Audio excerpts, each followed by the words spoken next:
And I'm going to teach you how to use the two legendaries, Chien-Pao and Chi-Yu in Pokemon Scarlet and Violet. I figured I'd do them both together considering they are some of the hardest Pokemon to switch into in the entire metagame. If you do enjoy these, make sure you let me know by leaving a like and also subscribe to the channel. I upload Pokemon Scarlet and Violet content every single day. So Chien-Pao is the Ice Dark type. Some people like to call it Super Weavile for a good reason. It's faster and it's stronger, especially because of its Sword of Ruin. That's the main reason why it's actually stronger than Weavile. It basically ruins the defense stat of a Pokemon and reduces them by 25%. So all Pokemon have less defense, which means your attacks hit way harder. A lot of the sets on Chien-Pao are very similar. You see a lot of Choice Band, Heavy Duty Boots, or Life Orb, and they're usually all running the same move. And it does have the 4-move slot syndrome, where basically you have to pick which move you want and which one you want to miss out on. So the first set we have here is Choice Band, taking advantage of that high attack stat, high speed, and the fact that this Pokemon has basically no super safe switch-ins, depending on what attack it picks and whatever Terra type it picks.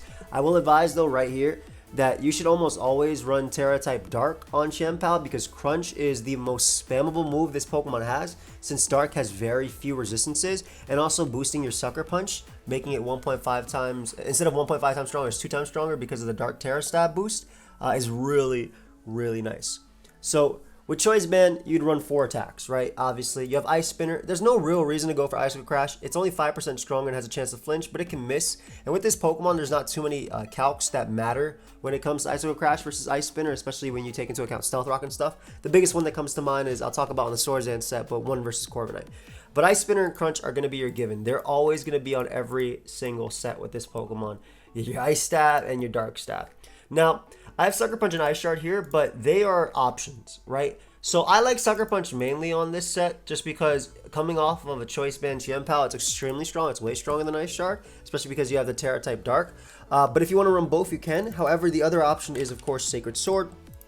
And Sacred Sword allows you to deal with King Gambit. It also just allows you to deal with Pokemon that have Terra typed into normal, which some Pokemon like to do, and also ignore like raises and defense boosts and stuff like that. So for example, Annihilate sometimes transforms into either normal or water type when it terras, and this can allow you to ignore those boosts from bulk up and just hit them with Sacred Sword.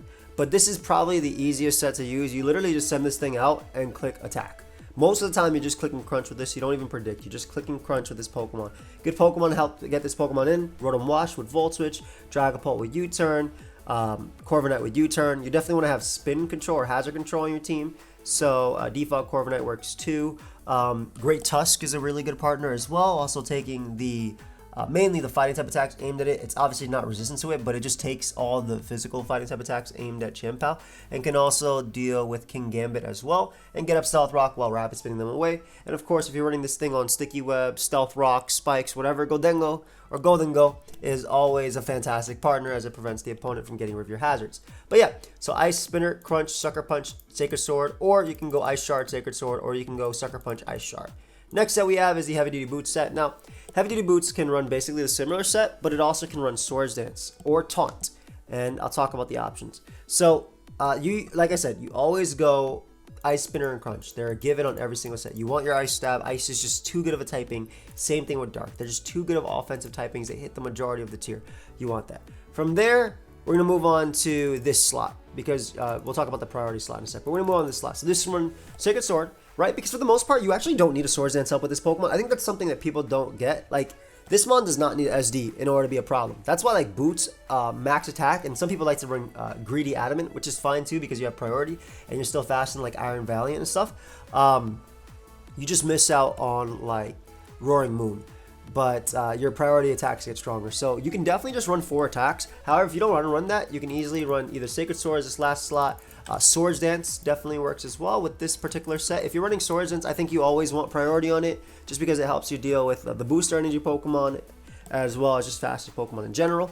And if you don't want to run Swords Dance or Sacred Sword in this slot, Taunt is an option. Now, Taunt might sound weird because this Pokemon doesn't really take hits very well, but the idea behind Taunt is that if you go for Crunch on Corviknight and it takes 40% and the Corviknight's like at 45%, they're not going to go for U-Turn or Body Press. They're going to roost because they could take the next hit, especially if they have Rocky Helmet. So you have Taunt to stop them from doing that, and then you switch out after, but basically next time they can't come in on you because they'll be 2-KO'd. So that's the idea behind Taunt. But if you don't like Taunt, again, Sacred Sword or Swords Dance is an option. And then if you don't want to run Sucker Punch, you can always run Ice Shard as well, which will help you deal with like Dragapult and Pokemon like that. I like Sucker Punch the most. If I'm running for SD, I think this is the more consistent SD set. But again, you can easily run it with this. And again, the only reason I'm doing this way is because I'm just giving you guys options. And then, of course, we have Life Orb. Now, Life Orb is super strong with Adamant. It's very greedy to run Adamant, but my god, is it strong. With Stealth Rock, you're like 2-KO and Corviknight. It's beautiful. Actually, this is the one calc that I was talking about. So, Corviknight at +2 with a Life Orb set takes about 88% on average from +2 Ice Spinner.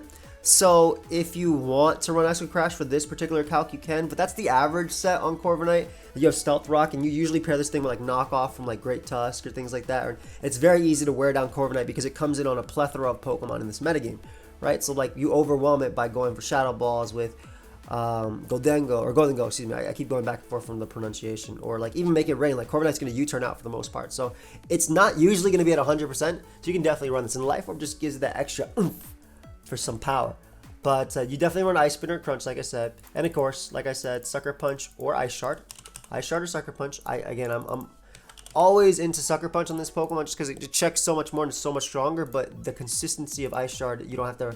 It doesn't matter if your opponent attacks you, right? Whereas Sucker Punch, your opponent has to attack you for it to work. And then, of course, your last move can be SD or Sacred Sword. This Pokemon, I really think 4 attacks is insane. I really do think just 4 attacks is amazing with it. His S-Ding is really good if you get free opportunities, especially if you're running with screens or you force out a Pokemon. But it's not that bulky, right, at all. It just forces out Pokemon because it's very strong. So you should definitely be using it, to that advantage. You want to hit as hard as possible with this Pokemon. So let's talk about Chi-Yu. If you're attacking on the physical with Chien-Pao, Chi-Yu is its special version, and honestly, it might even just be more busted. Simply because the Dark Pulse flinching, the overheat, cooking everything, just basically the high base power moves is the big difference, right? So Choice Specs is my favorite set, and it's one of the best sets. This one is good as Choice Scarf and Choice Specs, but Choice Specs is insane because Beads of Ruin, its ability, ruins a special defense stat of a Pokemon, and you're a special attacker, right? So this does it for the Fizz Def, Sword of Ruin, Beads of Ruin, does it for the special defense stat. There's like 2 Pokemon in this entire metagame that tank 2 hits comfortably from this Pokemon, and that's Blissey and basically a Tinglu that's max special defense, max HP. Those are like the 2 Pokemon that could come in and take moves. There are a few other examples that are very extreme, but those are the 2 that can definitely tank hits, regardless of like prediction and stuff, right? So like everything else has to predict whether it's going to go for a Fire move or Dark Pulse or just spam Overheat. Those are the only ones that don't really have to. And of course there are exceptions, like I said, like Garganacl or Garganical, however you want to pronounce it, or Garganachi, as my friends say, Garganachi. That's another mon that could come in if it's running like the Fairy Spadef, or like if it's max special defense, it could take like the Fire move and things like that. So it all usually depends on prediction with it, but Blissey and Tinglu are the 2 that don't care. So Choice Specs is incredible, right? Choice Specs just basically comes in and clicks moves. You run Overheat and Flamethrower. Overheat is your nuke. Overheat is killing opposing Tinglu from like 90%. Like that's how insanely strong Overheat is. Right, it's absolutely insanely strong, and you always want to run Timid on this Pokemon, in my opinion, because you want to at least, at worst, speed out with other Chi-Yu. Excuse me. You want to speed out with other Chi-Yu. I said Tinglu, but yeah, Overheat can kill other Chi-Yu at about 90-something%. So Overheat is there just to be your nuke. It is incredible. It's so good. It's so good versus the Unaware Mons too, because like Stall can't, unless they're using Blissey, Stall can't really bring out Unaware Mons in this because you just keep clicking Overheat since they ignore your drops. It's amazing. So, Overheat's your big nuke button. You bring this Pokemon in. You definitely want hazard support with this. You definitely want spin support as well. Glamora is good for setting up hazards and getting rid of them. Same thing with Donphan, aka Great Tusk or Iron Threads. Corviknight as well. Garchomp is a really good spike and stealth rocker as well that can help this thing out. Golden Go plus Chi-Yu is super strong, especially because Golden Go can just trick the walls and Chi-Yu just breaks them down. Now, similar to how Chien-Pao always runs Terra-type Dark, Chi-Yu can run Dark or Fire. Now on specs, I specifically like Dark just because you already have your insanely strong Fire move and Overheat, and Flamethrower is also already stronger than Dark Pulse. So the ability to have the 2x damage on Dark Pulse, and the chance to flinch as well is just so good because it allows it to deal with Pokemon like Dondozo and like Pex and just like annoying mons like that. But Flamethrower is there because it's a strong option that doesn't miss, whereas you already have the stronger option Overheat that can miss. You can run Fire Blast. Now, the difference between Fire Blast and Flamethrower is like you're Tuikyoing Rotom always with Fire Blast, whereas Flamethrower is like a roll. And for most part, I think believe in Rotom's favor. But if Stealth Rock are up, it doesn't matter, right? Though they do run Protect. But Flamethrower is just a consistent one. You can run Fire Blast if you are a person of power. But in my opinion, Overheat's fine for that, and don't risk you're missing with your strongest Pokemon. And you got Dark Pulse, your main move, and then Psychic is there. Psychic can deal with Spit Up Clodsire. Psychic can deal with everything Terra typing into fighting, which a lot of people do, like Chi-Yu if they have like, not Chi-Yu. If they have, well, Chi-Yu sometimes does Terra type into fighting, but it can help you deal with Golden Go. It can help you deal with Toxapex. Like if they have like a Golden Go plus Toxapex in your choice specs, and you lock yourself into move, Psychic is cool versus that. Terra as well. Terra Blast is fine as well, but I do think that Dark is, on spec specifically, I think that Dark Terastallizing is broken. I think it's absolutely broken. Because a move that can flinch, that can do so much. So, in my opinion, this is the best when it comes to specs. You could run Lava Plume or Will-O-Wisp or anything. I don't think Will-O-Wisp is necessary on this one because why the hell would I want to burn them when I can just do 10 million damage? This Pokemon, you come in, you Quick Bind. Next up, we have Choice Scarf. Now, Choice Scarf can run Overheat, Flamethrower, Dark Pulse. Similarly, just because Overheat's still nuke, even coming off of non-specs. Dark Pulse is your givens. Your last move can be Terra Blast if you want to run Terra Fighting, and Terra Fighting will allow you to deal with Tyranitar. As well as opposing Chi-Yu. However, if you don't want to run Terra Fighting, I definitely love on this set Terra Fire, just because those overheats start to really, really hurt. And again, it's the higher base power moves, right? Overheat and Flamethrower, so they start to really, really hurt. But if not, you'd run Terra, in my opinion, with Fighting to allow you to deal with Tyranitar, which can otherwise take these sets. And I didn't mention Tyranitar versus when I said Blissey and the other wall, because basically, the Tyranitar isn't as common right now since they did ban Houndstone, but it's something that could definitely rerun. Of course, if you don't want to run Terra Blast, I'm going to give you some other options right here. Memento is an option too, allowing you, and this you would only click like at the end. If you can set up with something like a Baxcalibur or Swords and Scizor or whatever you have, a Dragon Dance Dragonite, you would click Memento at that point. Otherwise, you're almost always attacking with this Pokemon. Will-O-Wisp is also an option on this set in particular. Very similarly, you want to allow setup opportunities for your other mons, but I would always run Memento if I want to do that, not Will-O-Wisp, because it's guarantees you die, they get -2, and then you can set up with your Pokemon. So next up, we have the Nasty Plot set. Now, Nasty Plot's really interesting because one of the ways that people beat Chi-Yu is they get up Stealth Rock immediately and they start to wear it down because it's not very bulky on the Phys Def side and basically with the HP. Right? Like it has 120 special defense, which is awesome, but with 55 HP, this Goldfish is not as crazy defensively. So you get Stealth Rock up, that mon's already at under 200. So with Stealth Rock up, the Heavy Duty Boots kind of just allows you to deal with that, right? At all. So your Nasty Plot plus Taunt is pretty cool. Pokemon trying to recover on you. And it's pretty nice, especially with Terra type Dark, because you have the extra chance to flinch. Lava Plume can burn things coming in too. Basically, it could be a stall breaker or Nasty Plot plus Taunt. Stall, it doesn't have as many faster options that can kill you immediately. And you could also Terra type into another type if you don't want to be like this, just so you can have more defensive utility versus stall. But Nasty Plot, Taunt, Lava Plume for the burns versus stall, which will help you take like Earthquakes from Clodsire and stuff like that, especially with Terra type Dark. Especially if you burn them as well, because they do sometimes run unaware.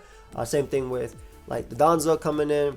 And then you can run, if you don't want to run Lava Plume, you can easily run Flamethrower. Now, I love Nasty Plot sub Overheat. Now, the reason I like Overheat, and let me tell you why, because it might not make sense. Why are you raising your attack or your special attack just to lower your special attack?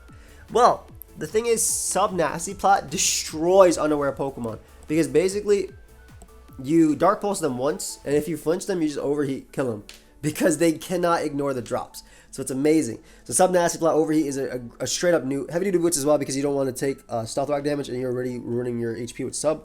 Though you could run Leftovers if you want. But I like sub more than Taunt because it also eases prediction, right? Nasty Plot Taunt, you're out in the open, right? If your opponent goes out into Iron Valiant, for instance, on the Dark Pulse, when you could have subbed. Now if you sub, they're forced to either Moonblast or Close Combat your sub or Focus Blast or Aura Sphere, whatever the hell they have to break your sub. And then you can get out this really, really, really strong Overheat and kill them. Whereas last time, if I click Dark Pulse, then, I mean, they 4 times resist that. So it's just, it eases prediction and it allows you to really nuke. Now, you don't have to run Overheat. Overheat just gives you the stall, the super stall option, right? But the PP is lower and everything. Obviously, in this case, you can run Flamethrower. You can run Lava Plume. I think on sub, though, I always run Flamethrower or Overheat. Overheat, like I said, for stall. and a flamethrower just to be the consistent damage. But on taunt, I like lava plume because it gives you more opportunities to set up. And then we have the other Stallbreaker set, which is the Taunt Ruination. Now, a lot of people don't use Ruination on this Pokemon in particular because you're usually just clicking Overheat and Fire moves and all those type of things. But if you end up using Ruination on, like, let's say a Blissey comes in, right? So you hit Blissey with a Dark Pulse, right? Let's say Blissey isn't running Boots, so take Stealth Rock, take Spikes, takes Dark Pulse. You taunt them as they try to go for Softball. You Ruination them. You do 50% because it's basically Nature's Madness, right? It's the dark version of Nature's Madness. You do 50% to something. You taunt as it's trying to heal, and then you basically beat it 1v1. You have Terra-type Dark to make your Dark Pulses even stronger, and you can 1v1 stall yourself. You can even run this with like Screamtail support, and Screamtail can provide wishes to Chi-Yu and basically make Chi-Yu unbeatable versus stall. Like, this set can 1v1 stall on its own because it just doesn't care. Anything that could come in gets ruined literally by Ruination, and Ruination to Overheat can like smack things like Clodsire, especially if you run Terra-type Fire if you want. I like Terra-type Dark just for the additional boost on the Dark Pulse flinches, but Terra-type Fire is for sure possible. And then I have a really fun set as well, a little meme set, but I think it's pretty cool, and I've seen people use it to some success. So I wanted to talk about it, and that's the Blunder Policy Nasty Plot Inferno set. So the way Blunder Policy works is if you miss, you get +2 speed. And Inferno has 50% chance to hit. So it's 50-50, but it's 100% chance to burn. So if you land, you already have a stronger move than Flamethrower that burns your opponent guaranteed. So that's pretty cool. And if you miss, well, you just got +2 speed. And sometimes the way people deal with this Pokemon, as I've mentioned before, is they bring in a Pokemon that might resist Dark Pulse and take 50% and be faster than Chi-Yu and then be able to knock it out. But if you landed your Inferno, one, you burnt that Pokemon, or two, if you missed, you get the speed and then you can sweep endgame. This one I would probably put with like dual screens, so something like Grimmsnarl with the Reflect, Light Screen, Taunt, Parting Shot set with Light Clay. Definitely has as always, but I just want to give you guys more of a meme set that you can use if you want to have a little bit more fun. I'm sure this is fine as well on Battle Stadium singles. I'm sure it can work, but yeah, I've used this like once on Showdown, and I fought it once as well. It was very terrifying, but they hit the Inferno. So like my mom got burnt, which sucked, and it also did 10 million % to my mom because it's Chi-Yu. but yeah, that's all I have for you guys. If you guys do enjoy, make sure you let me know. Leave a like, subscribe for more Pokemon Scarlet and Violet content. I have a Showdown live up later today, and maybe even a Wi-Fi battle. Happy December as well. We're like 18 days to my birthday. What y'all getting me this year? I'll see y'all next time. Peace.